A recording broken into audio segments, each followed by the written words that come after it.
Hey everyone, and welcome to your brokerage update. I'm Zach Strickland, and I'm going to give you a quick update on what we're seeing in the country today as we start walking through our outbound tender rejection index for the monthly change for the country. You can see some of these darker blues on here popping up in Duluth, Minnesota, Quincy, Illinois, and all the way over here in Twin Falls, Idaho. So what that means is that we're seeing some regional disruptions in some of these areas. Duluth, Minnesota, not a big market. I'm going to dive into that one here in a bit. Quincy, Illinois is actually starting to come back down off of its peak last week. But I want to go into Pendleton, Oregon real quick because what's happening up here is continuing to grow. We're seeing increasing volumes in Pendleton, Oregon.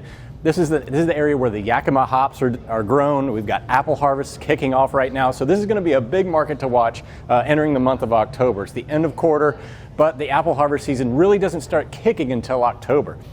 Overlaid on top of that, we have the Twin Falls market, which is where a lot of the potatoes are happening. So both these markets are going to be increasingly important to watch as we enter the month of October. It's a very heavy agricultural area of the country.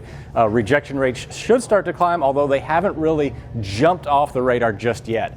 Looking in Duluth, Minnesota, this is a huge jump in outbound tender rejection rates in Duluth, Minnesota. It is not a huge market. If you look at the outbound tender market share down here, around 0.8% of the total outbound volume. But if you are managing a customer up there, which there are far and few between, you certainly need to watch this market to make sure that this area is covered for today and in the future. But there also may be some transactional opportunities up there if you are in the market looking for higher margin loads.